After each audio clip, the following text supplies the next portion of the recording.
What's going on, and welcome back to another gear setup. And in this video we're going to be going over the setup of my S&S Precision plate frame modular, kind of specific to direct action, hostage rescue, and breaching, assaulting, moving around in an urban and semi-rural environment, as well as a little bit of crossover when it comes to just kind of general patrolling. So with that, I'm going to dive right into it so that way we can knock this out. I'll try and keep this video as short as possible. I'll start with the front and then I'll move to the back.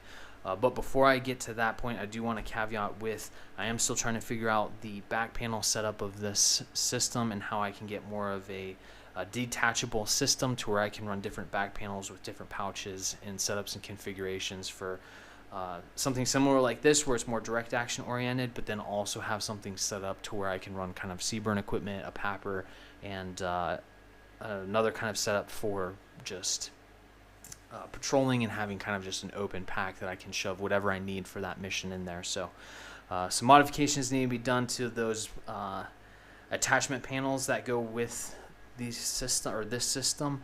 The rapid attachment panels are kind of meant to be kind of a set in stone piece, not just a rapid pull off, pull on type thing. So I'm kind of working around that and kind of trying to figure out how to set that up and have a kind of Velcro system that will kind of wrap around the back of the plate carrier and then be good to go for something that's a little bit more adaptable. So that's kind of the caveat right now. The system, because of how kind of specific it is and proprietary it is, it makes it a little bit difficult for back panel setup on this. But outside that, I do think it is a phenomenal system. It is one of the most comfortable plate carriers I have ever ran, and I would run this over a lot of other plate carriers that are out on the market and being issued out across the board. So with that, I'm going to move this off to the side and focus on the front plate section of this. So Kydex frame and everything, the MOLLE panels and all of that will Velcro into it.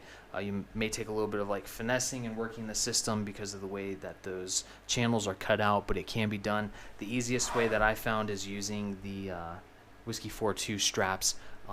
Makes it really easy and keeps everything nice and tight when it comes to mauling pouches and placards and everything to this.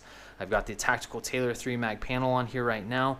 I'm actually trying to get a hold of them to see if they can make this kind of a setup with Velcro on the interior, so then that way I can swap out elastic pouches and everything on the panels on the interior of that, so then that way I can run things like submachine guns, M4, and then some heavier weapon like 7.62 platform stuff inside of that. So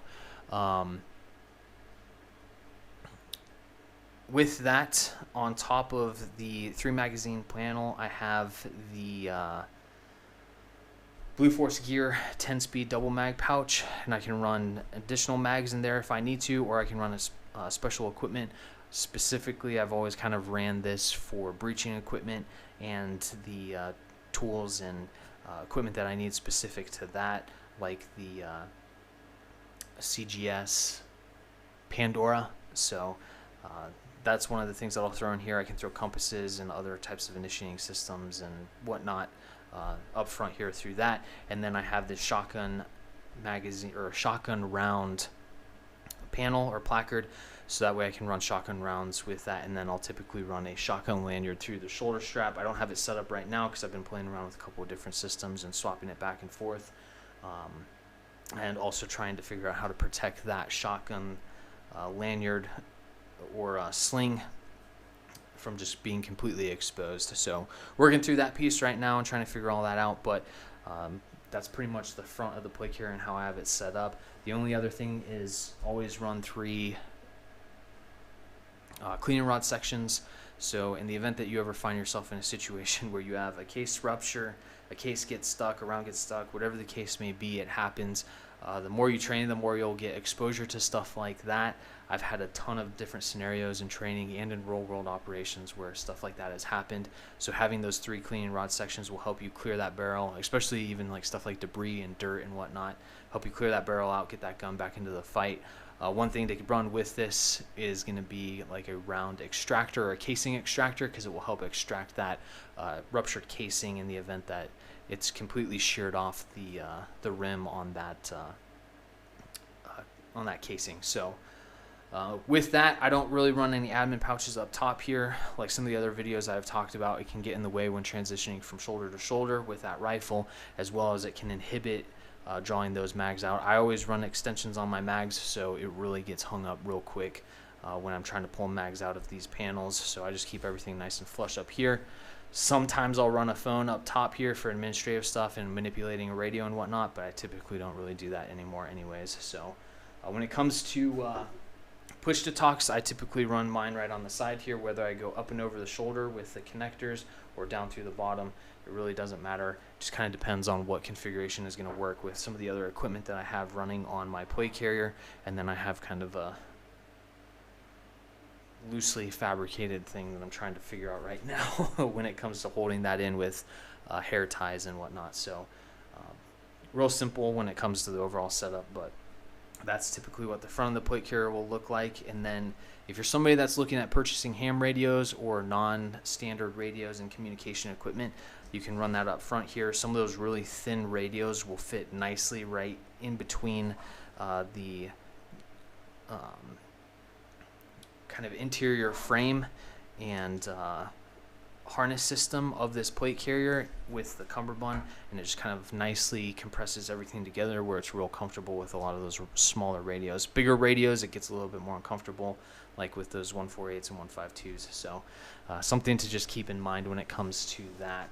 When it comes to the back of the plate carrier though, I have it pretty, or before I get to the back of the plate carrier, the cummerbund, the way that I have this cummerbund set up right now is I have the Tier Tactical assaulter flashbang pouches, 4 flashbangs, multi-tools, as well as Enola Gay smoke. If you want to run any one of those 3 things, you can run a couple of other smaller systems like initiating systems and breaching supplies and all of that in there. Works really well for all of those items, keeps things nice and retained, and the Velcro up top here quickly comes off so you can rapidly employ all of those systems. Right next to that, I have the Cry Precision horizontal magazine pouch, and I'll run these for 20-foot and 48-foot initiating systems and have all that stuff set up in here, so that way I can just open this up right away, pull that right out, and set that charge wherever it needs to be put, and then breach or make that breach. And then I also have the Ronin Factory magnet for shotgun retention.